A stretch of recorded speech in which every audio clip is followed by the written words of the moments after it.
All right, in this video we are looking at section 7.5 and we're starting our first section for factoring. Okay, and the learning targets for this video. At the end of the video you will be able to factor polynomials that are in the form x squared plus bx plus c. Okay, so we're going to take a look at the core concept. And I encourage you, go ahead and pause the video and copy this down into your notes. So we're looking at factoring a trinomial here, and we're specifically going to look at when c is positive to start.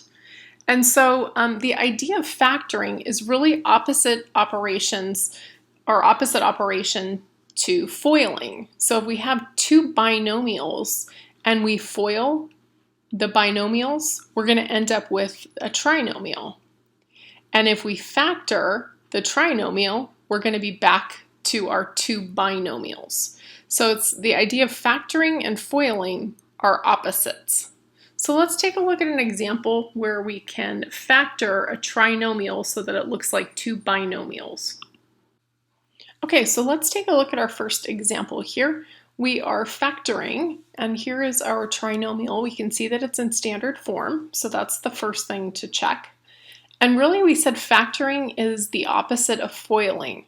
So we're really trying to figure out which two binomials, when we multiply them together, when we FOIL them, is going to give us this trinomial.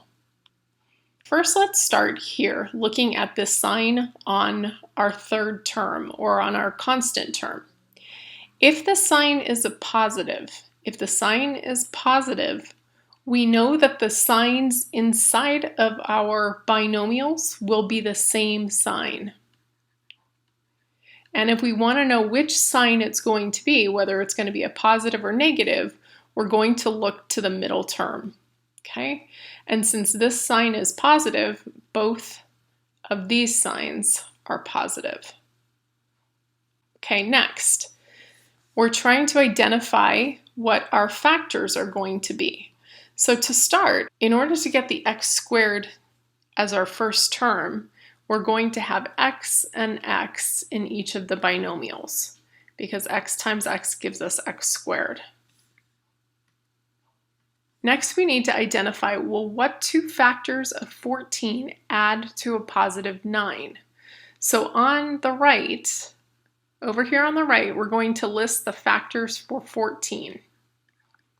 So factors of 14. So you're going to make a list on your homework of the factors for the third term. And I'm going to make a systematic list. So I'm going to say 1 times 14, 2 times 7. There's no other factors until I get to 7 times 2, and then 14 times 1. Okay. I know the signs are the same. So both of the factors will have a positive sign. And my next step is to identify which two factors of 14 add to a positive 9. I'm looking for a positive 9. And I can see right here, positive 2 and a positive 7 add up to a positive 9, which is my middle term. So I'm going to have a 2 and a 7 as my two factors. Lastly, I want to check. So I'm going to check to make sure that I factored this correctly, and I'm going to FOIL to check. So I'm going to take my first term and multiply to the first term, so I get x squared. Outside term to the outside, so plus 7x. Inside, so plus 2x. And last is a positive 14. And when I collect like terms, I get x squared plus 9x plus 14. And this is exactly the polynomial that I started with, so I know that I've factored this correctly. So the factored form for this trinomial is right here, x plus 2 times x plus 7. Okay, let's take a look at another example. So we're starting off, we're factoring this trinomial, so we know we're going to have two binomials when we factor. And we're going to start with the sign in front of the third term. We can see that it's positive, so we know that the signs are going to be the same. And we look to the middle term to see what the signs are going to be. So in this case, they're both going to be negative.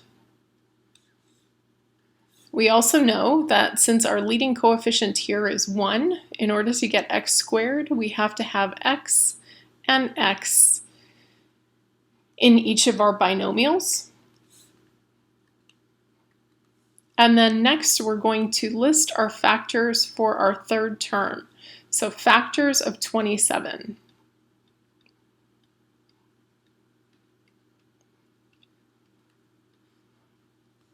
So factors of 27, 1 times 27, 3 times 9, and then 9 times 3, and 27 times 1. Okay, and since the signs are both negative, both of these are going to be negative. So we're looking to see which two factors of 27 add to a negative 12. And we can see right here, a negative 3 plus negative 9, when we add these together, we get negative 12. So we're going to choose negative 3 and negative 9.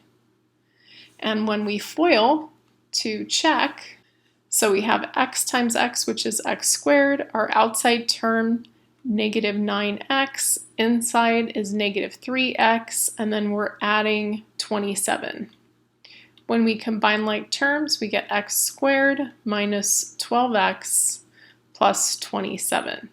So sure enough, we started with this trinomial, and when we FOIL our two binomial factors, we end up with the same trinomial.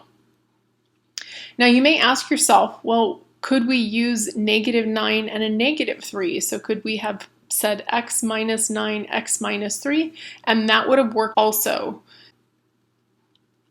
Okay, and our last example in this video, we are going to take a look at when c is negative. So again, we know that when we factor, we're going to have two binomials here, and we've looked at the sign in front of our constant term, and now we can see that it's negative. So when it was a positive, we had the same sign. So now we're going to have different signs because it's a negative. So we're going to have different signs in our binomials. So we're going to have one that's negative and one that's positive.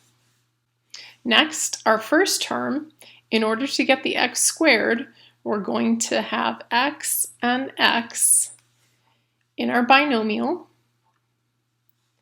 And then we're going to list factors for 8 off to the right. So we're going to have factors of 8. Okay, and there's just a couple of these. So we have 1 times 8 or 8 times 1. Okay. And we can see that we have different signs. So one of the signs is going to be a negative and one of them will be positive. So I'm going to list my negatives all in the first column and my positive sign will be in the second column. And again, I'm looking to see which two factors of 8 add to the middle term, which is a positive 7. So when I add them together, which two factors are going to give me the positive 7? And I can see it's right here. It's a negative 1 plus 8 gives us a plus 7. So these are my two factors. So now, because the signs are different, it does matter where I put my factors. So it has to be the minus 1. So this minus sign has to go with the factor of 1, and the positive sign has to go with the factor of 8. And then, of course, we do want to check. So we want to check this to make sure that we factored it correctly. So x times x is x squared. Our outside term is plus 8x. Our inside term is minus 1x. And our last term is minus 8.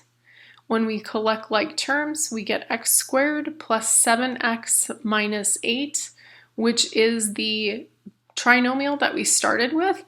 So we know that these are our two binomial factors for this polynomial.